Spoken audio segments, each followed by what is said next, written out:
Okay, well, I'm going to start just in the interest of time. I want to leave all this great time for this great conversation. Good evening. My name is Robin Brown. I'm a member of the board of directors here at Toronto Crew, and it's my pleasure to welcome you to our event, Women Inspire, a celebration of International Women's Day. I guess in this case, it's International Women's Week because we're a few days late, but I think it's worth celebrating a few days. For those of you who are not familiar, Toronto Crew is a global network of women in commercial real estate that seeks to empower and help women through their careers. I'd first of all like to thank all of our sponsors for helping us facilitate these important and relevant discussions. I would also like to highlight some upcoming events. On March 30th, we have a members-only event, Building Blocks from Base Building to Finished Product. We also have an upcoming Crew Coffee on March 31st, and our signature event, the Economic Outlook, will be happening on April 12th. I'd like to take a moment to talk about Crew Network Foundation and its focus on building a talent pipeline of women coming up through the industry and through 4 specific areas: scholarships, industry research, Crew Careers, and New Crew, which is our career outreach for high school students. Helping us raise funds for Crew Network Foundation by helping us meet our trifecta chapter challenge. We have 3 criteria to meet: get 100% of the chapter's board to give an individual donation, get 50% of your chapter's membership to give an individual donation, and the chapter gives an organizational donation of $1,000 or more. To give Toronto Crew a great kickstart, we have a donation matching campaign. Victoria Jolie will donate $100 and will match to a maximum of $500 of any crew member or sponsor donation that we made by Wednesday, March 15th at 5 p.m. Victoria is a member of Crew since 1996, and she has served on 26 separate committees during her long association with Toronto Crew and Crew. Thank you, Victoria, for your generous and continued support of Toronto Crew. And with that, it is my pleasure to introduce Anna Reddick, Executive Vice President of Leasing and Operations at Choice Properties, to do the introduction. Anna? Thank you, Robin. Good afternoon, everyone. I'm so happy to be here representing Choice Properties, and I'm very proud that Choice is a signature sponsor of Toronto Crew and the sponsor of today's Women Inspire event. Choice is a leading real estate investment trust that creates enduring value through the ownership, operation, and development of high-quality commercial and residential properties. We aspire to develop healthy, resilient communities through our dedication to social, economic, environmental sustainability. We also strive to end gender inequality and nurture a culture that empowers women at every level of our organization. I'm so pleased to introduce Arlene Didier, Principal and Executive Vice President and Canadian Practice Leader of Project Management Services at Avison Young. Arlene has an extensive background in architecture and construction management in the commercial real estate, retail, and industrial and hospitality industries. Over the past 25 years, Arlene has demonstrated a proven ability to direct ground-up construction, tenant fit-out, and renovation projects. With a lifelong interest in design, Arlene began a career in architecture and real estate development following the completion of her architecture degree at Carleton University School of Architecture. For Arlene, every project is a puzzle, and the challenge is putting together a result that aligns with the client's operational and business strategy. Her charisma, paired with her deep industry knowledge, makes her a natural leader for the Canadian property management practice at Avison Young, with an innate ability to motivate her project teams and provide meaningful insights into technical issues for her clients. This skill set has allowed her to thrive in her new role. She is also the recipient of Catalyst Canada Honors 2020 Business Leader Award, which recognizes role models of workplace inclusion in corporate Canada. Before I turn things over to Arlene, I want to let you know that in the spirit of celebration, we will have a raffle today. And there will be 3 lucky prize winners that will be announced. And the draw will take place once the panel discussion has concluded. So good luck, everyone. And I'm going to now turn things over to Arlene to lead what I know will be a very insightful discussion. Thanks, Arlene.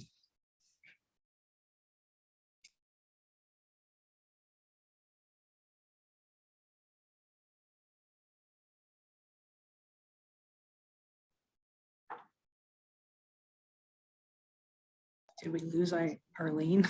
I think we've lost Arlene. Yeah, I think we did. I will I don't know. step in and do the land acknowledgement if we can just switch over to that slide. Okay. Apologies, Ms. Arlene was having a little bit of a technical issue. Let me just pull up a land acknowledgement. Thank you. Sorry about this.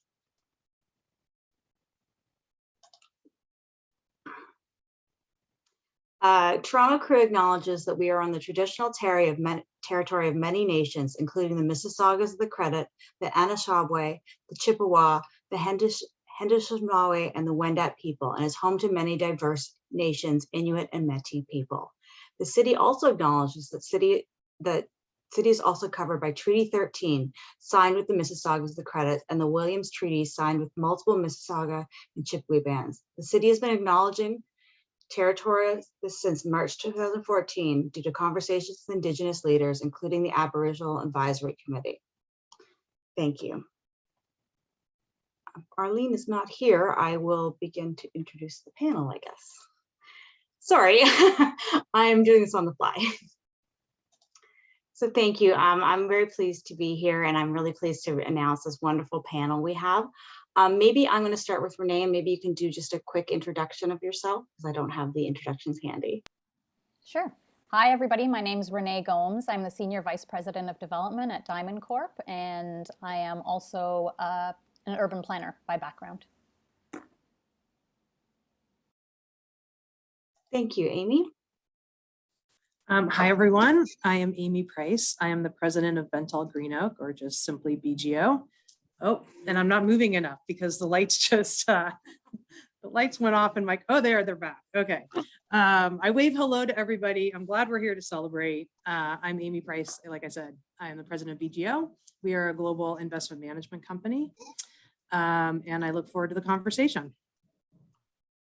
Great. Gabriella? Oh, you're on mute. It's an evening of triumph. That just never does, that never goes away, how long we've been doing it.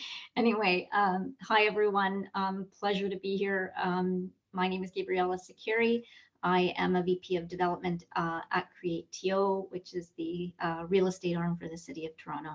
And like Amy and Renee, look forward to tonight's conversation. Great. Arlene is just having some technical issues, so she will be joining soon. So I'm going to start off with some questions. Maybe I'm going to start now. I know Gabriella through ULI. So Gabriella, maybe you can tell us a little bit about sort of how you came to the position at Create.to you have, and sort of a little bit about your journey and things you'd like to share with our audience. Sure. So I didn't consciously pick this industry. I think at this stage in my life, I have the luxury of hindsight, and I can see how a combination of factors kind of led me to where I am.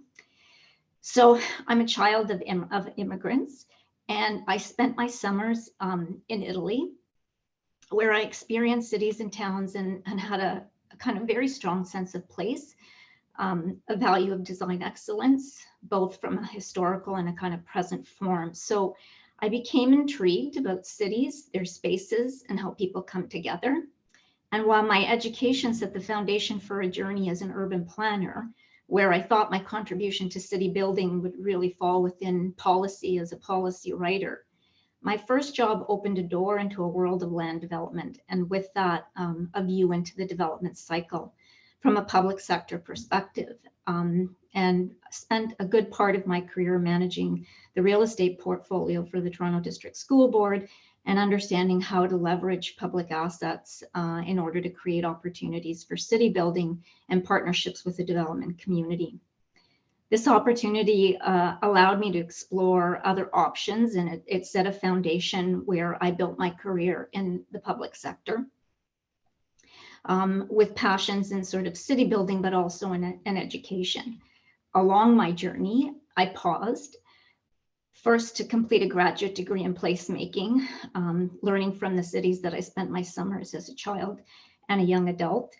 And then later in my career, a pause to rethink my journey, spent time with my family and my daughter, who really became the source of my inspiration. And it was during this time of personal reflection that my journey led me to build Toronto and now create TO. So for the past year, I have been fortunate to see our organization evolve in its mandate, grow my skills as a leader, and work and learn from a team of dedicated city builders who together are making a contribution in the fabric of our city. I'm warning you all, I can't talk about my daughter without getting teary. Oh, wonderful. Putting it out there now. Renee, why don't you give us a little bit of sort of, how your journey happened and how you got there? I know we all had very sort of, I don't think, direct journeys. I think it's always great for other women to know we didn't always know what we were doing. So maybe you can let us know how you got to where you are. I would say I'm the poster child of a person who didn't know what they were doing. I did an undergrad degree in sociology, and even that was more just like, well, I started university and those courses seemed interesting, so I thought I would take them, and I had no clue what I wanted to do after that. I just went into school with the understanding that from my family's perspective, my education was not complete unless I had at least a master's degree. So, partway through my undergrad, I started thinking about that. And I took a course in urban sociology that is really what piqued my interest in cities and urban studies and put me on the path to where I am now.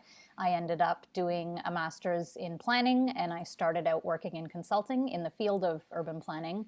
And really, I went into planning because I have a personal interest in shaping cities, which is what I think a lot of people in real estate and development are interested in. And then there were various opportunities that arose and people I worked with who opened doors for me throughout my career that led me to where I am, which is very specifically on the development side of things. And I think that happened in part because I always wanted to be on the side of decision making and doing. And when you are working for a developer, you really get a direct hand in that. So what I do today is very much impacted by my background in planning, and I can't divorce that way of thinking and that perspective from the decisions that I make working for a real estate developer. But it's a great place to be, and it's been a really exciting career journey. Delightful. We have Arlene back, so I can now enjoy my wine and she can take over her hosting duties because I wasn't prepared for that. Thank you very much, Arlene. I'll leave it back to you. Oh, thank you, Robin. You're a lifesaver. Mild panic attack, but I'm back. It's lovely to welcome such an extraordinary group of women. And I had an opportunity to have a preliminary chat with each one of them. And I found it really interesting that we have such a dynamic group of women that touch almost every aspect of real estate. And one of the things that was really piqued my interest in our discussions was their own individual journeys and intersectionality as it related to coming into a male-dominated profession. And there were a couple of common themes. One was a passion and a pursuit for what they were doing at the time. They may have taken some leaps. And second, I'll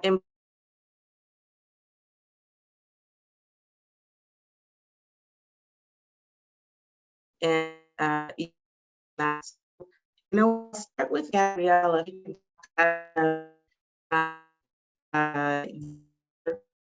Journey and because you have an interesting one, because you didn't start out of real estate and running things at Create TO. So do you want to share a little bit about that and your intersectionality coming from an immigrant family? And you're on mute. Does it? Sure. I think, as I indicated, very shaped, by my parents who came to Canada to kind of find a better life for themselves and to build a family. So that really in the early kind of days was, a big part of who I am, and they're still a big part of who I've become. And sort of the kind of work ethic to get an education, do your work hard, and sort of the daughter of, like, I have 3 sisters, and my parents were our greatest supporters. They allowed each of us to choose our own path, and believed that daughters, like sons, should have every opportunity to choose their path and to be supportive. And it was never "you can't," it was always "you will." And it's something that kind of have carried me through. And so through the challenges, I guess, in my intersectionality of sort of woman or mother, immigrant, I think I'm very fortunate. And I know, Arlene, you and I talked about this, but in reflecting on my journey, I very early on, I think, with the support of my parents, and early in my career, sort of my first kind of champion who opened the door, I think, to development, was really kind of a pioneer in terms of supporting women. At my time, there were no women, there were no mentors, there weren't even role models when I started. And I think he opened the door for myself and several other colleagues that I moved through the system with, in giving us an opportunity to find our voice, to come to the table, and to really encourage us to push, and not to be afraid. And, mistakes are okay. And it's okay to pause and rethink. So I think all of that has sort of shaped where I am today, and I think who I am, and also I think the perspective that I bring. Later, I'm approaching my second act, and so as I said to Arlene, I have the luxury of hindsight, and an opportunity now to look forward to contribute in building a foundation for those to follow. I think it's well, I call it my primehood, so I give that to you to use. And I think that it's really powerful because for so many, the intersectionalities are invisible. And I love how you talk about your parents and your father's perspective. I know that the first family that my family met when we came to Canada was an Italian family, and my mom ended up learning to speak Italian with them. So I appreciate you sharing that. Renee, how about you? How has it been, as we talked about yours, because you're coming from a different generation and your perspectives are a little bit different? Sure. Well, I'll start by stating the obvious, which is that my intersectionality is not invisible. And I feel like we're at this really interesting point where people are very willing now to recognize and to address kind of the glaringly obvious absence of women in leadership positions in our field. But I find that many of the same people who are willing to have conversations about that are much more cautious when it comes to addressing issues of race or any other elements of diversity that really are equally absent from leadership positions in our field. And if you are somebody, who does have that type of a background, it gets awkward at times, because you don't want to be the person who always brings that up, because then you're that person who is the one who's always talking about race. But I would say for anyone who has trouble understanding the concept of intersectionality, or at least as it pertains to a situation like mine, where it's your cultural background, I would say just, imagine what your experience has been. Take your experience that you've had and the challenges that you've had as a female in the workforce, and add on top of that, just imagine all the significant meetings you've ever had, any presentation that's major that you've ever had to make, every boss you've ever had, every space with decision makers with which you've had to prove yourself, and imagine every single one of those spaces as one in which nobody looks like you. And that's, there's no way that over the course of your career, the cumulative impact of that is not going to have an impact on your self-confidence and the way you perceive yourself, and also the way that other people perceive you. So I can't really think of a word to describe it. I would just say it's like the cumulative impact of the awkwardness of being different is the best way to put it. And I think it's also really important for people to understand that when we talk about things like that, it's not a conversation about racism, and it's not an accusation of racism. In many cases, and I would say from my own experience, I've never had an experience in my career of overt racism or of somebody being specifically racist towards me, but it is really easy for me to think about systemic things that have had a big impact on my career, and probably even more of an impact for other people for whom this is more of an issue. So one example is when I got my first job, the only option for me was to go through the formal channels, which is what I thought everybody did. You send in your resume, you hope they give you an interview.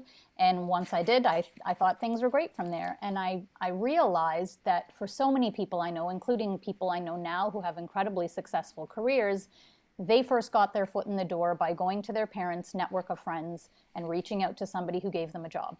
And there's nothing wrong with that, but when the leadership in our field is predominantly white people, and they're good people who just want to help out their friends' kids if they come to them and ask for a job, that is the way that patterns repeat themselves.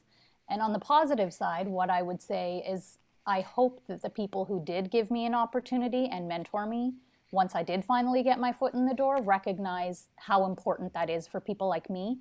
Because when you don't grow up surrounded by professional protocols and networks of people who are already really active in your field or in certain element of professional life, you really rely on people who are already well connected, opening doors for you and taking you under their wing and introducing you to what you really need as a foundation of professional success. And I've been very fortunate to have that. And I don't know that everybody with a similar background from me to me can say the same thing. Thank you. That's really powerful. And so even in saying that, and I'm hoping everyone can hear me okay. Even in saying that, when I spoke to Amy, who's extremely, extremely busy, I had to break my own bias because her intersectionality is invisible. And I was thinking that it was automatic with a privilege just because she's so elevated in her position. And so if you don't mind, Amy, if you can share what your journey has been like, especially being in two really male-dominated professions, on the financial side at Morgan Stanley, and then on the real estate side, and then your intersectionality, which is invisible to so many. All right. Hi, everyone. I will, this is really amazing because I feel like there are definitely common themes here, but there's also a lot of, like, not surprising, a lot of individuality and different perspectives. But what I would say quickly in terms of my professional journey, I did not have, I was unaware of real estate. I was really unaware of business growing up, and even through college, I went to a liberal arts school. So for me, my first decision out of college was, what kind of job am I going to go get? And I decided to go try to get an analyst job on Wall Street, because at the time, that's what signified to me kind of business 101. And I actually happened into the real estate group at Morgan Stanley at the time, because real estate was different enough that you could get exposure to all different parts of, kind of the investment banking world. So there was a debt lending business, there was a private equity business, M&A, corporate finance. So to me, I just chose it for kind of, again, I call it business 101. And I enjoyed my time, but I still had no perspective on, like, wow, this is what I want to do with my career. So I did go back to business school. I went to Wharton, which is known for its real estate program and its finance program. And I was the person who took 0 finance and 0 real estate classes at Wharton. My view was like, that's what I've done. I want to learn what else is out there. So in hindsight, maybe Wharton wasn't the best program for me. But I did everything I could to kind of open my eyes to other parts of, quote, the business world. And long story short, it took me back to where I was. And I realized that, going back to kind of the real estate, investment management, and private equity business is really what I wanted to do. A lot of people asked me at the time, gosh, don't you regret that? You wasted 2 years. That's so frustrating. And I said, you know what, not for a second, because I got perspective. And that is what I needed. And that's what I wanted. And now I have so much more confidence that I'm moving in a direction that feels right for me.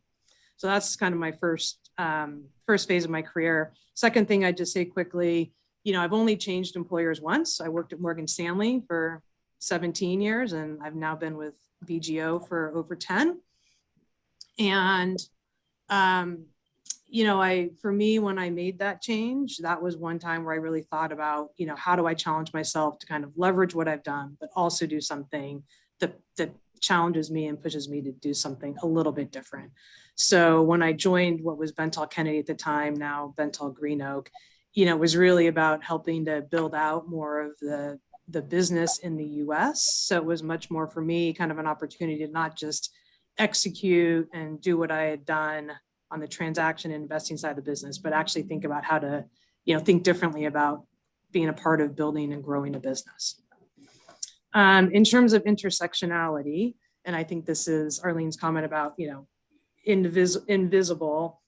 And I would say to me, though, and as I will describe this, it's not just my own intersectionality, but I think it's also an appreciation I have of the concept of intersectionality. And Renee, what you shared, how it resonates with me, because who am I? I am a woman, yes.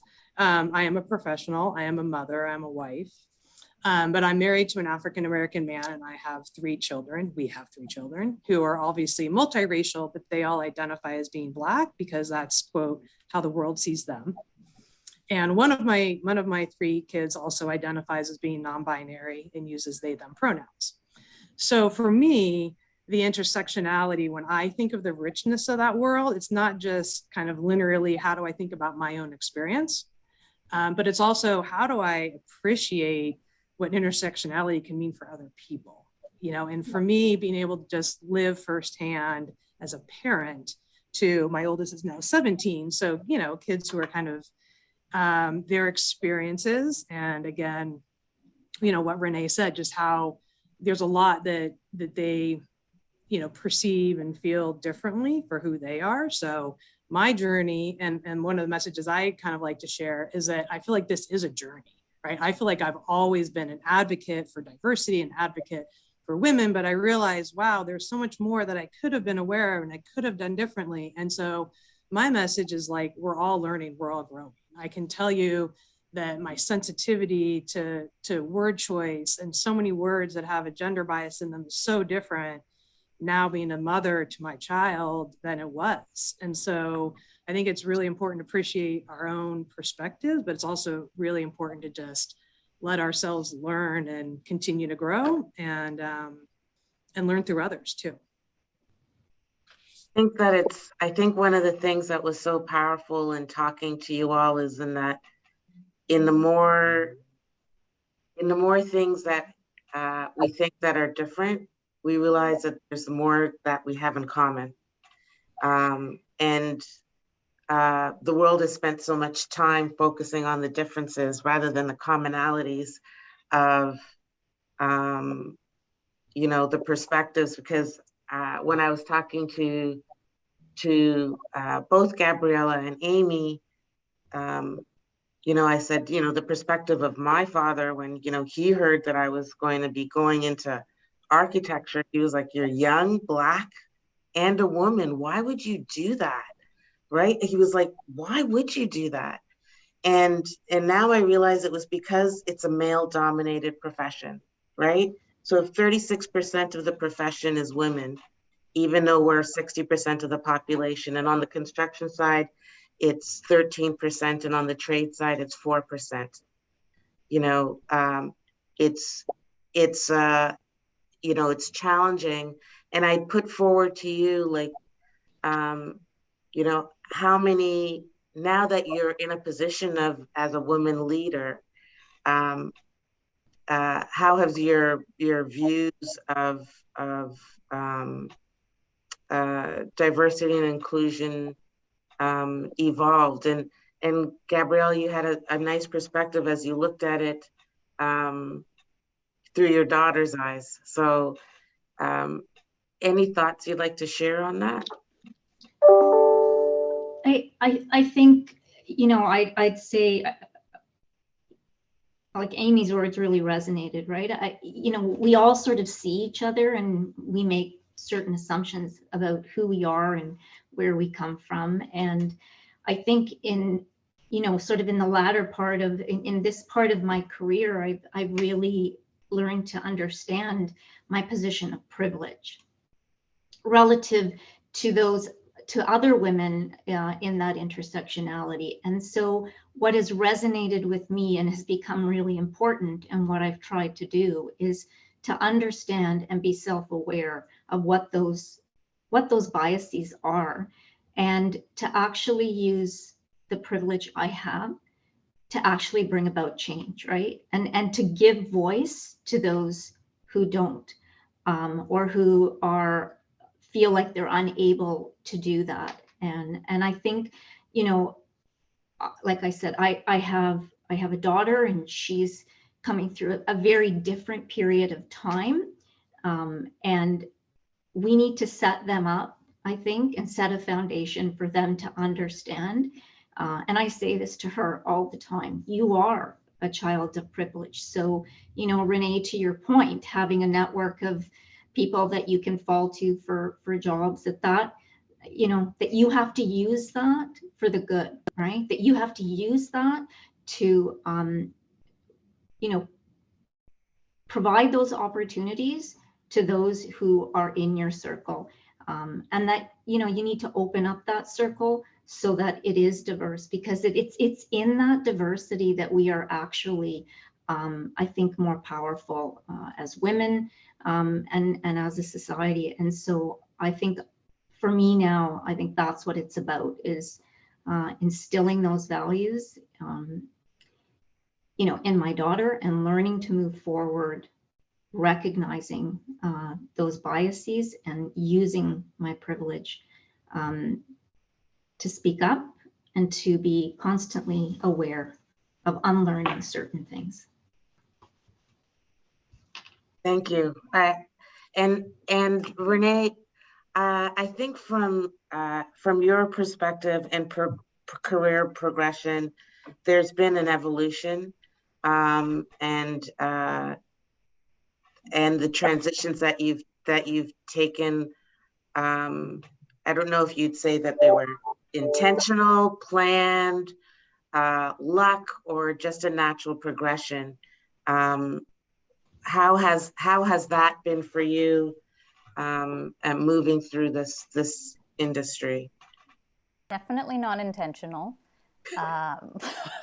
Everything I've done has been, I don't know, maybe a happy accident, I would say. And my journey in this career and in this field has been really exciting. And I hope that it can be an example to encourage other people to see what breadth of opportunity there is in this field and in related fields, because I came to this through a related field of urban planning. And every job I've ever had, I would sit there and think, I have the best job ever. Everybody must be so jealous of my job, and I never want to do another job, until some exciting opportunity came along, or somebody gave me an opportunity that made me think about something else. So I usually have followed a combination of projects and people from one opportunity to the next, and that's how I landed where I am today. And I think it's really important for people to be open-minded to things that you might not think when you first start your career that you may end up being interested in, if you just talk to people about what they do. And when you're working on a project, see who's around the table and how they got there, and you may find out that what they're doing is actually something that would, in a few years, interest you more than what you're doing today. Thanks. And I think that there's a commonality in the shared love of city building and placemaking, that that I heard from both you and Gabriella as you circled through your career.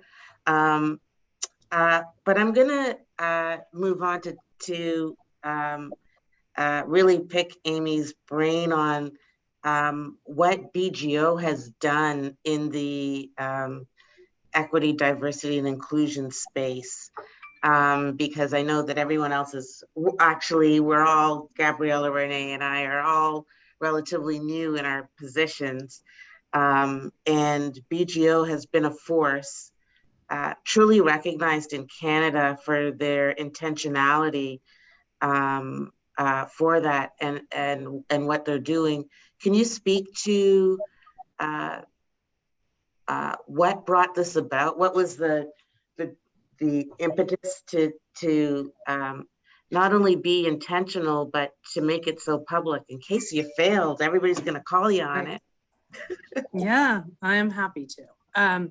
So I'd share a little bit of perspective to put this in context. I'd say one, and you know, one of your trigger words there, Arlene, was catalyst. So what I'd say is that, you know, we as BGO came together as Bentall Green Oak through a merger that happened now 2.5 years ago.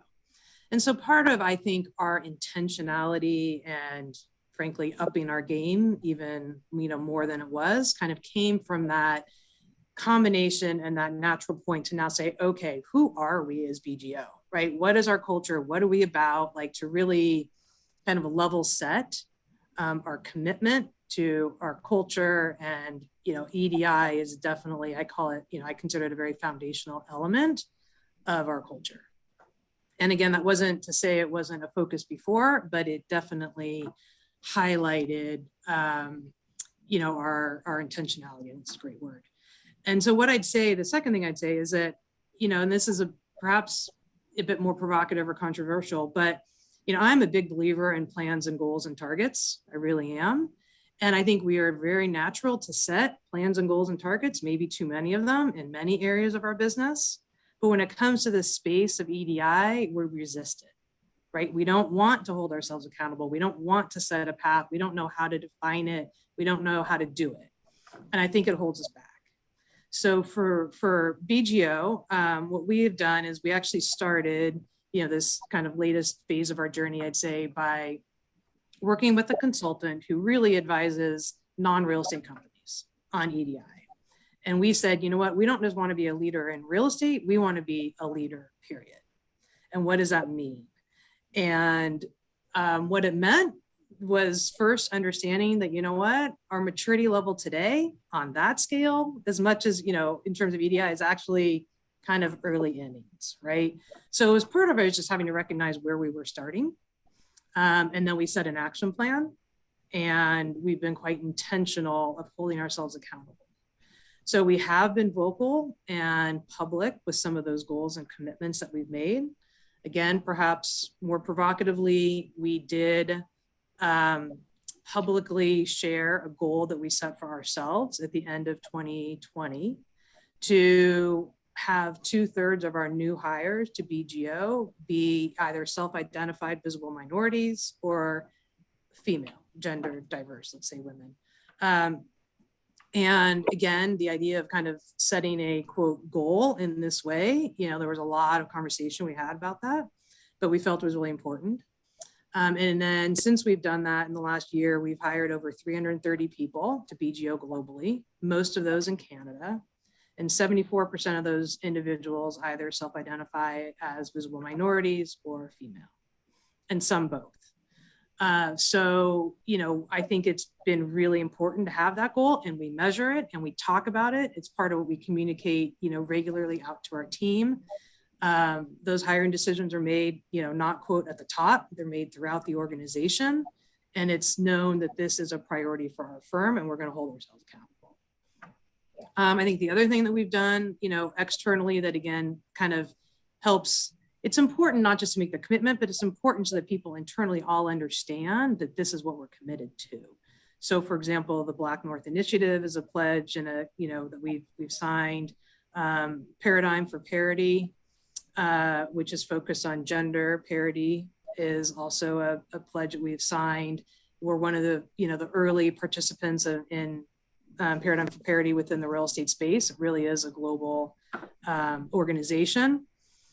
And then there's, again, I could talk, there's a lot that we've done internally to help then how do we, work on the inclusion part of changing and evolving our culture so that we are more supportive of more diverse perspectives and points of view. I won't mention all of them, but what I would say, two things that I think stand out. One is we've done a lot of like inclusive leader training with the intent of really trying to make all of our leaders, because the reality is many of our leaders are, white men, straight white men, helping everybody be better leaders of diverse teams. We should all know how to be better managers and leaders of diverse teams. So how do we bring that? And then the second thing we've done is we've embedded, our culture code broadly, and then our commitment to EDI specifically into our kind of 360 review process. It is not the only thing we assess people on. We obviously look at commercial contribution and very traditional statistics, but we also really look at how individuals have frankly perform along the lines of, again, these goals and the culture elements that we have said are important to our organization. Thank you. I find it really interesting in light of everything that's happened in the last 2 years. We're in this phase where there's a heightened awareness by so many, and that we could have a conversation that was not even considered to be a major issue. It was peripheral. It was set to the side. And now it's at the forefront, and I, for one, want it to remain at the forefront as people align their ESG policies, and that diversity and inclusion isn't something that's done off the side of one's desk, but is at the forefront of one's business. And I think that the question that I put to you as women leaders, how has your vision of diversity and inclusion changed with the position that you've had? For example, the intention of really setting aside a number and a target, it's been raised to me, Arlene, aren't you afraid of tokenism? And I thought, wow, really? And I thought, that's a great question. But here's the thing. We're in real estate and construction.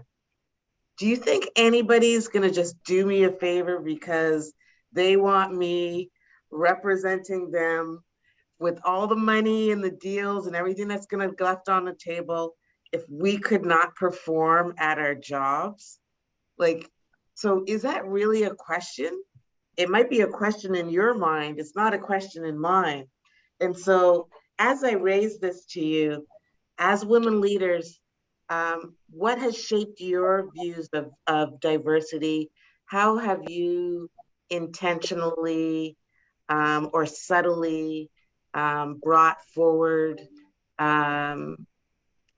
this mindset or change? And you know what, I'm going to start with Renee, because your perspective has been so different in terms of the mentors that you've had.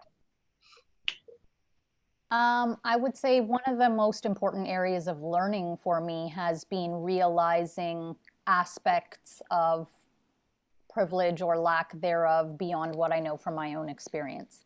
So, in recent years, really thinking about accessibility and invisible issues of accessibility or privilege or lack thereof, and things that may not have been an issue for me, and I'm so preoccupied with my own issues that I don't think about all the things that may be hindrances to other people in their careers. And so I've really had to learn to humble myself in a little bit and recognize that, notwithstanding the fact that my own experience has been fraught with various complications and challenges given my background, I also am relatively privileged. I come from an educated family, and that gave me a huge leg up in terms of my readiness, my job readiness, and my ability to integrate into the workforce. I came from an English-speaking family. A lot of people can't say the same thing. I did not start my career as an immigrant. I have a Canadian education. All of those things are not the same for somebody else who may actually be white, or who I might look at and immediately assume has privilege that I don't, or something like that. And then in terms of things that I've done, I would say one of them is to try to have the awkward conversations in positions where I am in a leadership role.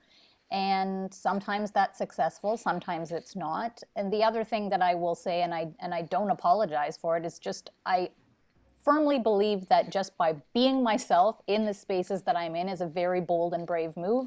And I know that just as much as I have learned tremendous amounts from the white men who have taken me under their wing and really guided me and mentored me in my career, I know that they have learned from me as well. And I think that's important. And I think, we each do our part in different ways to contribute to our collective journey of learning when it comes to issues of EDI. Okay, I think that's really powerful. I'm reading some of the questions that are coming up. They seem to be coming through the chat, so I'll look at those first. One of these was one of the questions that we had discussed, but on reflection of your professional journey and knowing what you know now, if you could rewrite one area of your passage, what would you do differently? That's a hard question, but you know what? I'm going to throw it out to Gabriella, and see, because you've had an interesting journey. I don't know if there's anything that you do differently, but I'll throw that one at you. So there is one thing, if I could go back and rewrite, and that is the one area along the development cycle that I didn't have a clear line of sight on is the finance of things, right? So building your knowledge of performance, because at the end of the day, you can have all kinds of projects you want, but if the performance doesn't work and the math doesn't work, it doesn't pencil, it doesn't work. And so I have learned that through my journey. But in hindsight, if I had the ability to go back, I think that whether it is, gaining that experience more upfront, that is one thing that I think is important in the work that we do. And I think it's important whether you are in the public sector, and I mean, clearly it's a driver in the private sector, but I think with the work that we're doing now, those skill sets are really important. And so this other soft stuff, skills that come with delivering on these civic projects is important. But I think the kind of nub that really makes a project successful is having that skill and being able to transfer it between, private, public, whatever organization you land in, or whatever, portion along the cycle that you find yourself in. That's the one piece I would, if anyone was asking me for advice or I could rewrite, I would say make sure that part of your journey lands and picks that up, that skill set. Thank you. I see another question here. It's for Renee. Renee, you had a very successful career, and would you say your success was because of or in spite of conditions you faced? I guess what I'm asking about is resilience and how it shaped your journey. Also, what advice would you give to someone that identifies with your intersectionality to succeed in a world that remains unbalanced? Certainly, I think resilience is important, but I think it's also important to enjoy what you're doing and be passionate about it so that you have a reason to continue doing what you want to do and why you want to be in this field. And certainly I would say, I believe that I have succeeded. I wouldn't necessarily say despite all of the challenges in front of me, but I would say despite being somebody who is very different from what you would expect as the typical profile of somebody who's had the career journey that I have had. And when it comes to thinking about ways to succeed in a world that remains unbalanced, the main thing that I would say is find your people, and don't expect that all your people should look exactly the same way as you do, or that they should all be women. or that they're going to be in the exact same field as you. So one of the things that I have found super interesting is that, I mean, I've been lucky. I think I've been very open about this, that I've always had mentors directly in my place of work who have taken me under their wing, and some have been male and some have been female.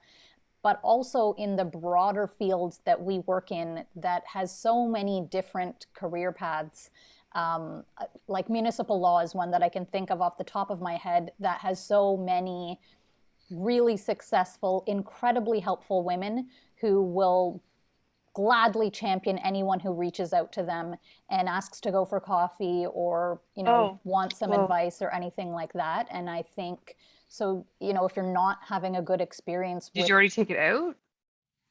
I think is Sorry, I don't know if I could, there, she's on mute. Okay. Yeah, so if you don't find that in your direct place of work or in the immediate circle of people who you work with, that you have anyone who you could look to for advice or guidance, just think about the broader network of people in this field. And I guarantee you there's somebody out there who you could align yourself with. It's funny because, and I mention this from time to time, because the person that had the biggest change in my life was who I would least have expected. He was the antithesis to who I was: Republican, Democrat, rich, Southern, and he ended up being my champion and a mentor that really advocated for me and moved forward. I would say, Amy, you were telling me about what it was like becoming a leader at Morgan Stanley and being, moved into that position. What was it like for you, especially being a woman in a male-dominated profession? And I'm glad your lights are on. Well, I keep trying to, sorry, if I'm doing this, it's like I actually am trying to get my lights to go on. They're actually not on, but I think anyway.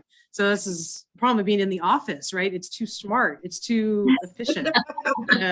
It's like 6:15 or whatever time it is. So anyway, okay, I digress. I'm sorry, I think you were asking me about my experience when of you became a leader at Morgan so Stanley. what I shared, and it just, it does go to like, this is why I'm really optimistic. This is supposed to be a celebration, right? Like, I'm actually really optimistic about where we are. Whoa, see, the lights came back on.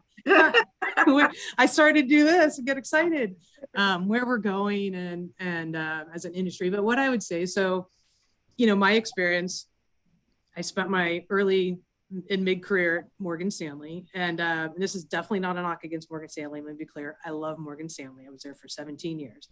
But, I was promoted. So I started in an analyst class that was 50-50 male, female, right? But by the time I was promoted to managing director, I was the only female managing director within our global real estate, not at Morgan Stanley, but just within the real estate business. So out of probably 25 or 30 people, senior leaders, I was the only woman. And not just for me, but for everybody, when we were promoted to Morgan Stanley into a managing director, was a pretty big deal. And they were like, listen, congratulations, you are now a managing director of the firm. And we are gonna help you be a leader now. It's like, oh, okay, well, that might've been helpful somewhere along the way, but okay, and we are gonna send you to leadership training. It's like, all right, let's do it. Well, leadership training was 3 hours and a dinner. That was it. That was kind of like the idea of, becoming a leader, because the culture of the industry was just very much like, you grow up, you take on responsibility, you do bigger deals, you do X, you do Y, but it really wasn't about leading and managing in the way we think about it more traditionally. And I think even in real estate today. And that is my point of optimism, right? I feel like that's where the industry has come so far. And I think that is what's really unique and creates the foundation to actually have these awkward conversations Renee's talking about, et cetera. Like, it's just, there's a much stronger sense of running our business like a business and retaining talent, not just because you're working on whatever deal, but because people want to be here. They want to work here. And how do you lead teams truly as leaders and not just, as the strongest individual contributor or performer and part of the business? So I think that, and thank you for sharing for sharing those thoughts and you know, the notion of leadership. I think I spend 50% of my free time reading books on leadership, and and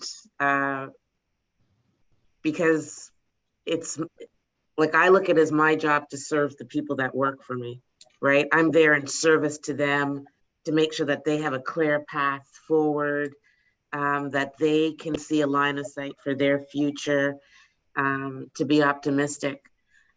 And so with that, I wanted to go one by one. This is a question for everybody, to share your words of wisdom.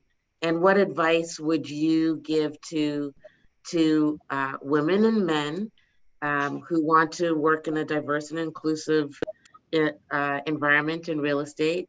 What do you wish that someone had told you when you started out, and what are you looking forward to towards the future? And we'll circle back to Amy's optimism. So I'll start with you, Gabriella.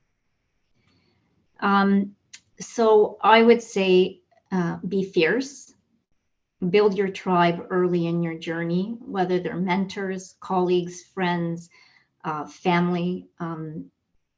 They will become your greatest allies, your strongest supporters, and will sustain you in your journey. Make them as diverse as you possibly can, because it's what brings the richness to your journey. I'd say embrace change. Don't be afraid of failure. Learn from them, because it's the failures in your journeys that build resiliency and will help you grow as an individual and as a leader. Remember, your journey is not always linear. Be open to opportunities that may not be part of your plan, because it's the collection of those experiences that contribute to who you are. Be an ally. Use your voice and let it be the rising tide that raises all boats. Give your time and your resources and your expertise. Let young women be your inspiration, so we can build a foundation of strong, fierce, and capable female leaders who can go higher than where we are today. And finally, I guess, as women, daughters, mothers, caregivers, professionals, just remember to be kind to yourself. Thank you, Gabriella. Renee, any words of advice or thoughts towards the future? I would say, mostly reiterating what I've said already, but I think a really important one is, don't think that you should, or that you even can, plan out your entire journey when you are just starting out your career or when you're in school. I work with a lot of students, and I feel bad for how preoccupied they are with thinking that they have to chart out their entire career, and that if they don't take this very specific course, they're doomed forever because they didn't take the right thing, and now they'll never get this job in 20 years that they thought they were supposed to have. Because the reality is, by the time you're 20 years down the road, the job that you thought you wanted to have probably doesn't even exist anymore. And what you've become interested in is something that never existed today. So I think it's really important to follow what you enjoy and where you find your passions leading you. There is so much of a focus today for young people on technical skills and on a roadmap to success, and a preoccupation with mapping out everything. At least that's the way I perceive it. And I think it's really important to give yourself room to explore and to talk to different people, see what they do, see how they do it, see how they got there, and then, follow good people, learn from good people. That's the one thing that I would say, actually, is learn from good people. And when you are thinking about weighing your options and looking at what jobs you might be able to have, look around the table and see who is there here who I could really learn from, and make your career decisions based on that. Thank you. That's really good. It's interesting because you never know who's going to inspire you. And in that thought about where you thought you were going to be, and where you've ended up. I like how you were saying you always, every time you got the job, you thought it was the best job that you were ever going to have. And I could say that happened to me. And each time I thought it couldn't get any better.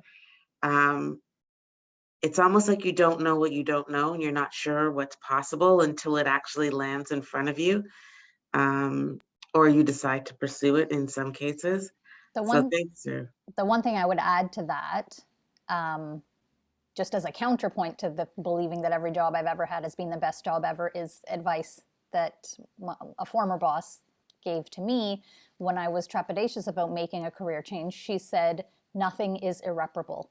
And those words have stuck in my head for many years, and I believe them to be true. So don't be afraid to try something. You'll be fine.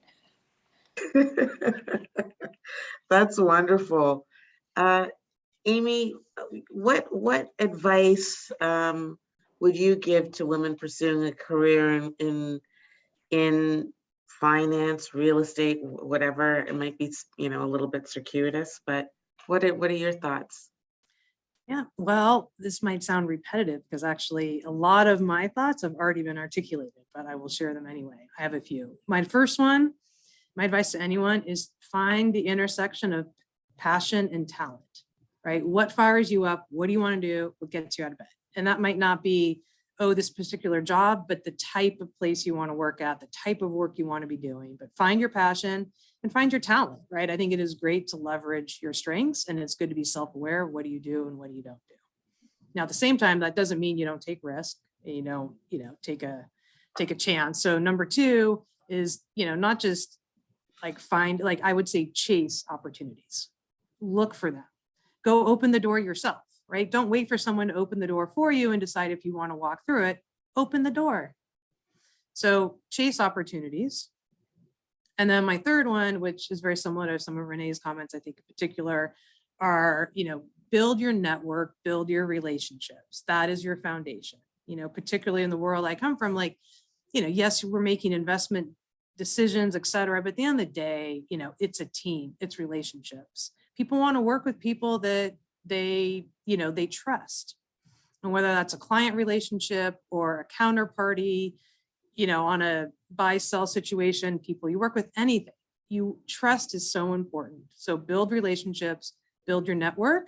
And I would even take that to say, and I think Renee, you may have actually said my exact words, what I say is follow people. In your career, follow people. And I think that as a guiding principle, and I don't mean literally go to every job they go to, but follow them, take their advice, listen to them, learn from them. So those are my three, and they're really very similar. So I think for me, it was, I heard, I interviewed a very interesting woman this week for our Black Professionals Resource Group. And she said she always pushed the edge of her skill set.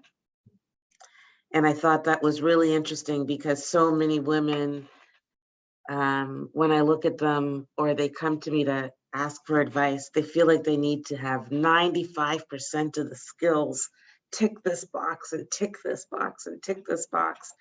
And men will just be, it could be like 40, 50%. And they're like, I'm going for it. They'll be lucky to have me. And I'm like, take some of that energy from your colleague who thinks he could conquer the world. Like, you need to do that. So pushing the edge of your skill set, I thought, how brilliant. I always say challenge with empathy, because I keep falling down. I keep, even though I think that my mind is like opened enough, every single day I meet somebody that surprises me in a positive way about and learning something different. I was so excited after I chatted with Amy because I was like, you did it again. Your mind is so closed and you were just so narrow. And so challenge with empathy. And I think everybody said, dance with, I say dance with fear. Because we've got to be able to move between that space of, I think there's a space between fear and courage. and the output of that, it looks like confidence. People say, oh, she's so confident. So people should dance with fear. So I have a few minutes, and I had a remaining question here that was around how can women declare what they want to promote themselves? And that's not to be audacious or imposing, but just ensuring that they make a space for themselves within their work. And I'll put it to Amy, if you want to go first on that one. Yeah, well, I'll say this. When you ask that question, actually the first thing that comes to mind, it actually starts with like, think boldly and decide what you want, right? And there's nothing like, and I'll take it personal for a second. Like when I had my first child, I actually did not know if I would come back to a full-time career. It was very overwhelming to me. I didn't have a lot of role models. I didn't have people telling me this is how it works. I took it year by year. And here I am, 17 years later, right? So I think there is an element of like, I want like that was my experience. It shouldn't be other people's experience, right? But like, what do you want? You can do it. Was one of the statistics that came around about this, about female diversity, gender diversity at a C-suite level. I think one of the statistics said, we're up to 32% of women aspiring for a C-suite position. I mean, why 32? Now, again, not everyone wants to be in the C-suite, but why not 70? I mean, I don't know what the number is, but I'd say first part is just like, be audacious and deciding what it is for you. What is your career path? What works for you? Don't be held back by what happened before or looking ahead, And then I forgot the question you actually asked me, but it was how do women sort of declare how do you actually do what it? they want and promote themselves? Yeah, and I think promotion, I think it is I would argue, so with that context, right? Know what you want, be bold in your thinking. And it's not just coming in and asking for like, I want this specific job or project or whatever, but it's here's my professional plan. Here's where I think I want to take my career. What advice do you have? Engage others in your career and in your journey, not just like, I want to advocate for X. And I think we should do that for everyone, right? But I think there's a lot more opportunity to really work on those like kind of a professional development plan, but really just have that conversation about where you think you want to take your career, what type of work is exciting, what can come, advocate for that, because then when the project does come, it's a more natural conversation to you for either you or someone else to be like, hey, I thought of Arlene for this because I know it's something she's interested in. So I think that's my primary piece of advice. And actually it was interesting because I think, Gabriella, you were saying this in that in your journey, you went back to another position before you sort of leapt forward. And in a conversation that I had with someone else, they had taken lateral moves to broaden their skill set in order to move forward. But Gabrielle, how do you think that women should declare what they want to promote themselves? I would say be genuine in who you are and what you want, and to I find that just stands at the core, right? And it's really about preparing yourself to kind of chase the dream and not the competition, right? So like I think I think Amy said it. You can't wait, and I think this is part of my journey. What I learned in some respects, I waited. Don't wait. And that's what I mean by being fierce and being bold, right? We as women, and I think as we look to a kind of the next generation, is they need to be prepared to be bold. That you don't kind of second guess your skill set and think that you're on the edge. Try, put it in, work. I mean, what's the most that could happen? You don't get it, but it's a learning experience. And so I think we need to kind of start to frame the discussions in our head as women to say we are capable. and we can advance ourselves, and it's okay to promote yourselves and to tell people, an organization, or your senior leadership that you're ready, so that when the opportunity comes, you can open the door and walk through. And it takes courage, but I think we need to build ourselves to be able to do that, and not be afraid that we don't have what it takes to do what we need to do, because a lot you can learn along the way. I always find it's, once you get to a certain level in your career, it's not about the technical skills anymore, because they assume you have that, right? Do you have the ability to pick something up and run with it and learn and mentor and share with the next generation or a group that you're leading? And I think those are the important things. So in summary, I'd say be bold and don't be afraid that you don't have what it takes. That was brilliant. Thank you. And Renee, what are your thoughts on how can women declare what they want and promote themselves? My advice would be just do the thing. Just start doing the thing that you want to do. I'm amazed by the number of people I have come across who say that they want to be in a leadership position, but they don't actually do anything that involves leadership. And it doesn't necessarily have to be leadership, but other elements of whatever it is that you want to do, start doing those things and demonstrate that you are perfectly capable of doing them. So when the formal opportunity presents itself, you have already proven yourself to be the person who is fully capable of doing those things. And you will also find that if you just start doing the thing, very often the thing that is your idea that you want to do is something that makes somebody else's life easier. And so it is a very simple decision for them to say, absolutely, I want her to be in that position, or I want her to have that role. That's great.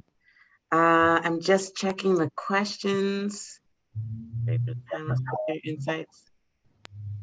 I think we've covered them off. I know that Hannah or Michelle will let me know if I haven't.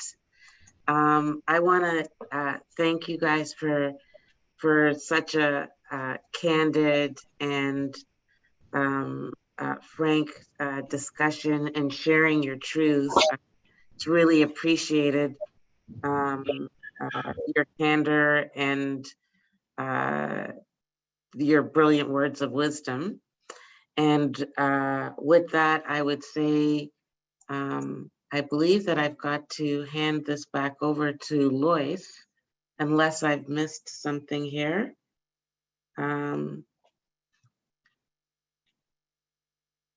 Let's see, am I good? There she is. Wonderful to see you, Lois. I got it working. So thank you to everyone. And thank you, Renee. Thank you, Amy. Thank you, Gabriella. That was a very insightful conversation. And I hope everyone here on the line had as much fun as I did, honestly, listening to the depth and the breadth of experience that they all had. I think that was very inspiring, and especially for me as a young professional coming up in the industry. I think I know I have my takeaways from this event, and I'm definitely gonna look to apply it even in my career planning and in my progression. So thank you again for joining us, and thank you, Arlene, for being a great moderator, and Robin for stepping in as well. So with that, we'll be moving to the next stage, which is a surprise raffle draw. So we will, given the event, we are going to be drawing the names of a winner for our draw prizes. So everyone who received, or everyone who registered for this event received one ticket for the raffle draw. And as you can see on the screen here, which we have, the prize for tonight is a self-care kit by 3 Ships for relaxation and unwinding, which I'm pretty sure everyone would need in this time. I would definitely love to win this. So I'm going to share my screen real quickly. And I'm actually going to do the draw live because, of course, would love for everyone to be a participator of this. Hopefully, can everyone see my screen? Yes. That is perfect. So making this as fair as possible, and we are going to get our winner today. And our first winner is Caroline Tan. Caroline Tan. Congratulations, first of all. And then our second winner for today is going to be Christina Tao. Christina Tao. Wow, now I'm jealous, but okay, no problem. And then our third winner, which I'm hoping is definitely going to be Voice on 90, because why not, is going to be, no, it's definitely not, Melody Ng. I hope I really pronounced that name correctly, but so I'm going to stop sharing now. Congratulations to all our winners for winning the prizes. We're going to contact you after the event to coordinate shipping all the prizes. So just to kind of wrap it up, thank you again for everyone, for all our attendees, for our sponsors, Choice Properties for sponsoring this event, to all our speakers. We really appreciate you all taking the time to come here today and deliver your insights. And I hope everyone had a great evening, and we hope to see you at future events. Have a lovely evening, everyone. Thanks, everybody.